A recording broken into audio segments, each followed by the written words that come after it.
So that was all right for spin 0. And now I'd like to do spin a half and see what happens.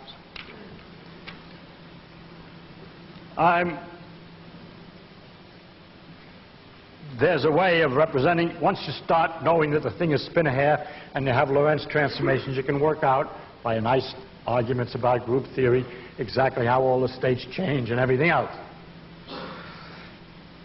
Without inventing the gamma matrices. Of course, you end up finding them, but it's all a group theoretic business, which I won't go into. It's a lovely exercise. But let's start out, and I'll give you some results of it rather easily. Anyway, first we just deal with ordinary rotations, and we know that if a thing has an angular momentum m along the z-axis and you rotate around the z-axis, the phase changes by e to the I m phi, and when it's spin a half, m is plus or minus a half, let's say plus, then it would be e to the I over 2 phi, and therefore a 360-degree rotation ends up by multiplying the function by minus 1. At this point, all attempts to do anything by instinct, by intuition, fail, of course, because it's hard to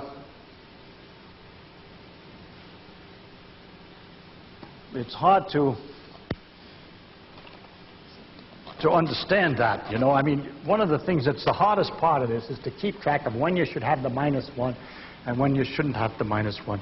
Dirac had a very nice demonstration of this fact that rotation one time around can be distinguished from rotation.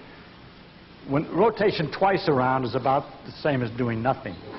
And I'll show you something you can find in dancing girls do. Here I'm going to rotate, remember which way. Around, all the way around until you can see the blue mark again, and I rotate it 360 degrees, but I'm in trouble. I can't But if I continue to rotate it still further, which is a nervy thing to do under that, I do not break my arm, I straighten everything out. And so 2 rotations is equivalent to doing nothing.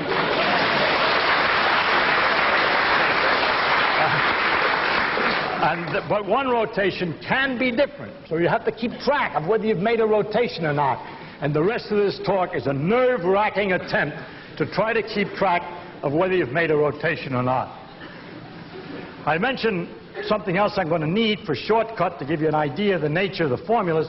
If you want to, it's typical in this thing to have half-angle formulas. For example, the projection, if you would like to know with what amplitude, if it's up in the direction z, with what amplitude is it up in the direction z prime, which is at an angle theta, to z, the answer is cosine theta over 2, which is the square root of 1 plus cosine theta within a factor. Now we're going to do the same thing, adding relativity and going through this group theoretic analysis, which I'm not going to do. I'm going to use a scalar coupling. I have a constant e squared minus p squared equal m squared as a constant, and that's like cos squared minus sinh squared, instead of cosine squared plus sine squared. So in this relativity, you have cos's and sinhs where you would have cosines and sines. In the other theory, and the energy would be m cos and the momentum m sinh of W. Now it turns out that these,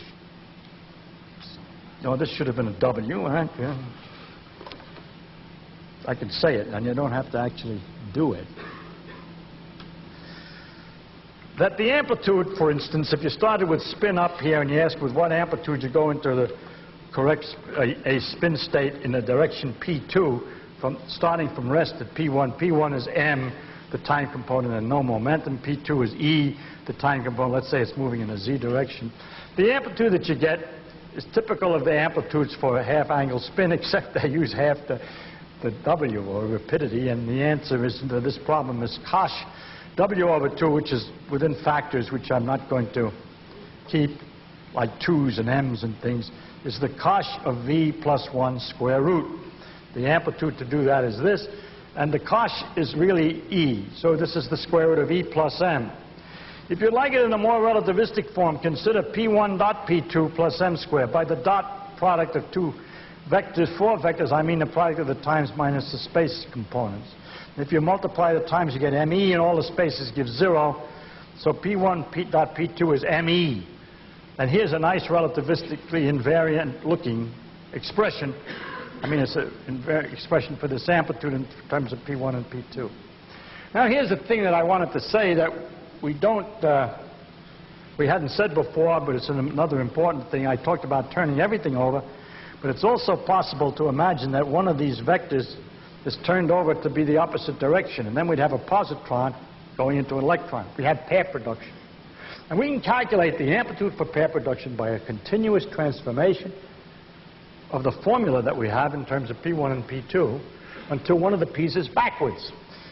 For example, if one of the p's is the positron, it would be coming in the other way, and if the positron had any momentum P and energy minus E, then the P2 vector that we represent it by, because we're drawing it upside down or backwards, is minus E minus P, where P1 is the same old thing, M. So P1 dot P2 is minus ME. And it turns out that the amplitude for pair production, sure enough, is obtained by just substituting this value for P1 dot P2 in here. And by doing a little arithmetic within a sign, it's I times the square root of E minus M. And therefore, the probability of getting a pair is E minus M times some units, which are analogous to the scattering amplitudes. And this is a very interesting thing because it shows you how pair production rates can be calculated in terms of scattering rates by just shifting the vectors about. And of course, this is greater than 0. That's absolute square of that. Now, when we go and look at our pair case, where this was green last time, but I haven't got a green pencil, so it goes here, it goes this way, that's the one term, and then the other term goes backwards, and we tried to connect them last time by a kind of continuity.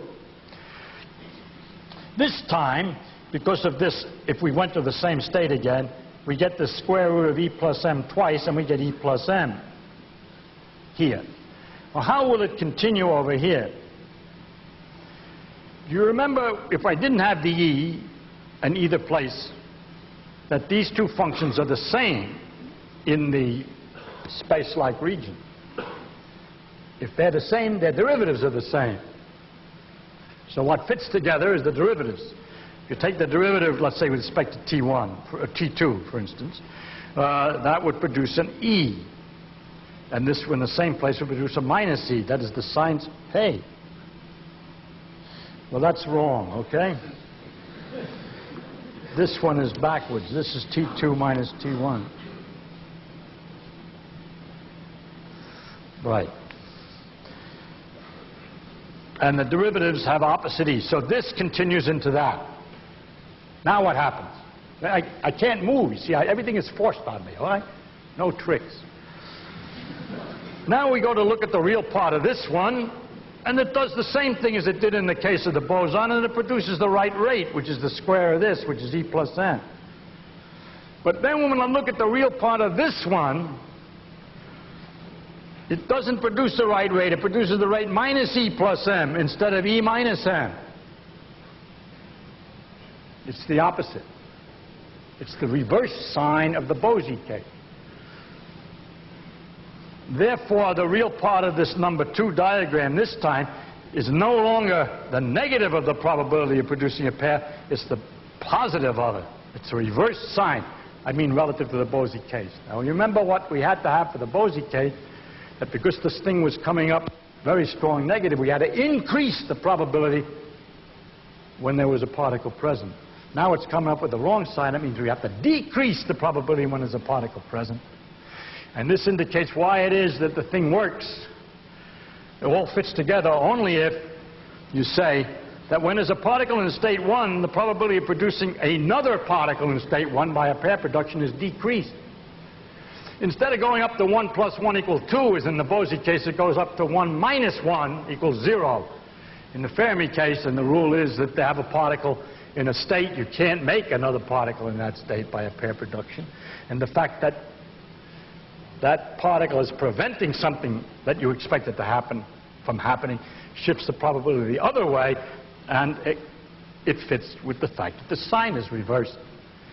And so you see, at this level, we have a completely clear clue that we are going to be able to demonstrate, in fact, we have for specific examples, the connection between spin and statistics, and that is different for spin a half than it is for spin 0.